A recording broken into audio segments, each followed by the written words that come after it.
Ce matin, nous avons appris que nous serons condamnés si nous suivons ou prêchons un autre évangile. C'est clairement écrit dans la Bible, et nous avons confirmé que nous ne pouvons pas aller au ciel si nous le faisons. En ce qui concerne l'œuvre de Satan consistant à entraver la Pâque, qui est la vérité de la vie de Dieu, Dieu nous a fait savoir à travers les paroles écrites dans 1 Jean chapitre 5, que le monde entier est sous la puissance du malin, Satan. Pour contrôler le monde entier, Satan a changé les temps de Dieu et a détruit les lois de Dieu. De cette manière, Satan a incité le monde entier à l'adorer sans le savoir. Si certaines parties de la loi de Dieu continuent d'être observées, Satan peut-il avoir le contrôle complet du monde entier? Il ne peut pas le contrôler à sa manière. Puisque Satan est sur le point de parler contre Dieu, il ne peut rien faire si les lois et les commandements de Dieu existent. C'est pourquoi il continue à établir des règles similaires aux lois de Dieu. Un événement similaire s'est produit au temps du roi Jéroboam. Après la mort du roi Salomon, la nation d'Israël, qui existait à l'origine comme une seule nation, a été divisée en deux royaumes.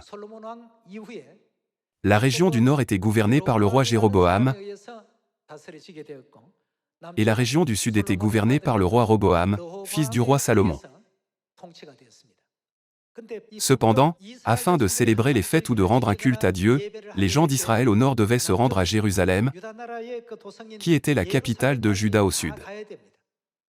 Puisqu'ils devaient offrir des sacrifices au temple de Jérusalem, le roi Jéroboam était très anxieux en pensant, « Si ces gens continuent à aller à Jérusalem, ils retourneront à la maison de David, prendront mon trône par la rébellion, et finiront par me tuer. »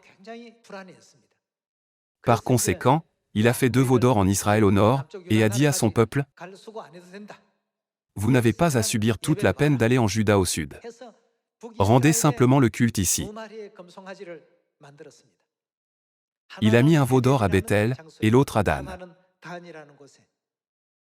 Puis, il leur a dit, « Ne pouvez-vous pas rendre le culte, prier et servir Dieu ici ?»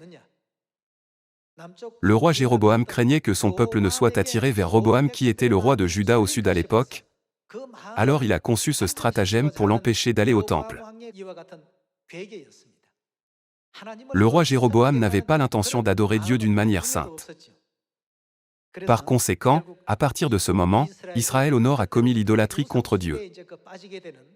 En utilisant les mêmes tactiques, Satan a aboli les fêtes de Dieu telles que le sabbat, la Pâque et la fête des pains sans levain. Au lieu de cela, il a sournoisement introduit un autre mode de culte, qui a conduit les gens à adorer le Dieu Soleil. Voyons 1er Rois chapitre 12, verset 25. Il est dit, « Jéroboam bâtit Sichem sur la montagne d'Éphraïm, et il y demeura, puis il en sortit, et bâtit Penuel. » Ici, Jéroboam était le roi d'Israël au nord, n'est-ce pas? Jéroboam bâtit Sichem sur la montagne d'Éphraïm, et il y demeura, puis il en sortit, et bâtit Penuel. Jéroboam dit en son cœur, le royaume pourrait bien maintenant retourner à la maison de David. Si ce peuple monte à Jérusalem pour faire des sacrifices dans la maison de l'Éternel,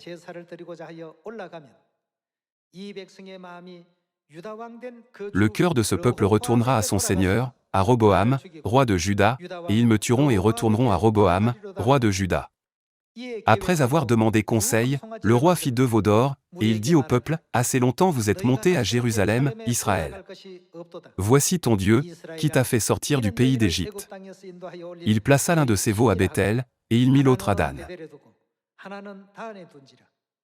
Ce fut là une occasion de péché. Le peuple alla devant l'un des veaux jusqu'à Dan. Jéroboam fit une maison de haut lieu, et il créa des sacrificateurs pris parmi tout le peuple et n'appartenant point aux fils de Lévi. Il établit une fête au 8e mois, le 15e jour du mois. Comme la fête, comment était la fête? C'était comme la fête de Dieu, qui se célébrait en Juda, et il offrit des sacrifices sur l'autel. Voici ce qu'il fit à Béthel afin que l'on sacrifie au veau qu'il avait fait.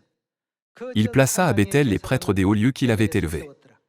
Et il sacrifia sur l'autel qu'il avait fait à Béthel, le 15e jour du 8e mois, mois qu'il avait choisi de son gré. Il fit une fête pour les enfants d'Israël, et il monta sur l'autel pour brûler des parfums. De cette manière, le roi Jéroboam a conduit son peuple à se détourner de Dieu. Lorsque nous regardons l'histoire, les Israélites n'ont-ils pas reçu la colère de Dieu parce qu'ils ont adoré un veau d'or pendant qu'ils erraient dans le désert? Cependant, puisque Jéroboam avait peur de perdre son trône, il a conçu le plan pour empêcher son peuple d'aller à Jérusalem en pensant « Je ne me soucie pas de la foi des gens ».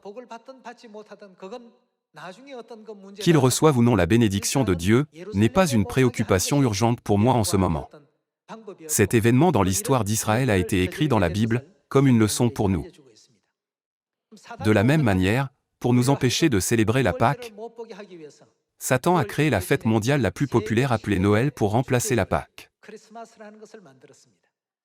À l'origine, le 25 décembre était l'anniversaire du dieu Soleil. Cependant, il a changé le nom de l'anniversaire du dieu Soleil en Noël qui est maintenant considéré comme l'anniversaire de Jésus. En étudiant l'histoire du christianisme, vous apprendrez que Noël n'est pas l'anniversaire de Jésus. C'est un fait évident. Néanmoins, les gens insistent toujours sur le fait que le 25 décembre est l'anniversaire de Jésus-Christ, n'est-ce pas? Un événement similaire a été écrit dans 1er Roi chapitre 12, verset 25. Je vous rappelle ce chapitre et ce verset afin que vous ne les oubliez pas. Jéroboam a fait les deux veaux d'or, l'un à Béthel et l'autre à Dan. Il a également institué la fête de son choix qui était similaire à la fête de Dieu. Lorsque vous lisez cette histoire écrite dans 1er Roi chapitre 12 verset 25, elle est très similaire à ce qui se passe en ce moment. Si vous demandez à Dieu qui a fait ce changement, il répondra, ce n'est pas moi qui l'ai fait, mais c'est un ennemi qui l'a fait. À ce sujet, Dieu nous enseigne clairement à travers la prophétie écrite dans le livre de Daniel, les paroles écrites dans 1er Jean chapitre 5 et la parabole de l'ivraie écrite dans Matthieu chapitre 13. Dans la parabole de l'ivraie, Jésus a dit, c'est un ennemi qui a fait cela. À travers les paroles de Dieu écrites dans la Bible, réalisons à quel point la Pâque est importante et prêchons clairement la Pâque à nos voisins et à tous les gens autour de nous.